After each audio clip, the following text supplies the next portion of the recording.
आज हमारे साथ हैं डॉक्टर वी.के. पॉल। नमस्कार। आप सदस्य हैं नीति आयोग के, और साथ ही अगर हम केंद्रीय स्वास्थ्य एवं परिवार कल्याण मंत्रालय के डिपार्टमेंट ऑफ हेल्थ रिसर्च की बात करें तो उसके अंतर्गत HTA आता है, जिसके बोर्ड के आप चेयर हैं।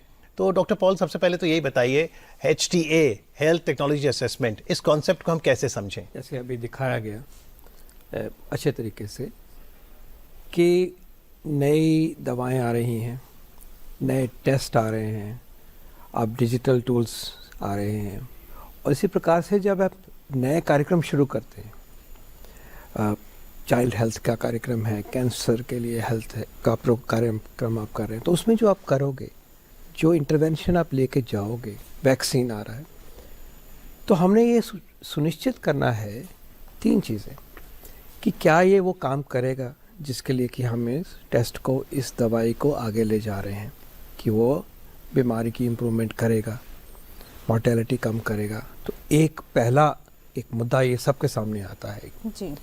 दूसरा है कि क्या ये सेफ़ है। जब हम देंगे तो ऐसा तो नहीं है कि कोई रिस्क है, और अगर रिस्क है तो उसको उन सेगमेंट्स में नहीं कहना है किसको देना है, किसको नहीं देना है, किस दवाई के साथ इंटरेक्शन है तो वो नहीं दे, तो उसके ऊपर क्लैरिटी होनी चाहिए।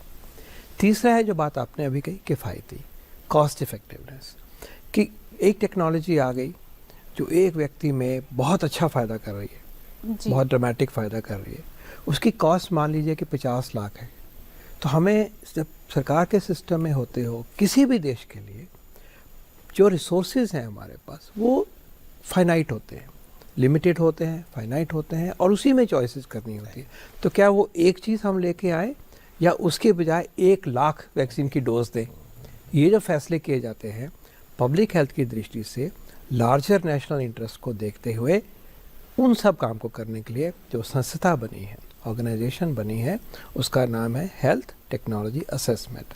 स्वास्थ्य की जो प्रोडक्ट्स हैं, टेक्निक्स हैं, सुधार जो उसके सॉल्यूशंस हैं, उसको असेस करने के लिए, उसका नापतोल करने के लिए एक साइंटिफिक तरीके से, it is a scientific process, structured scientific program, robust process through which you answer these very fundamental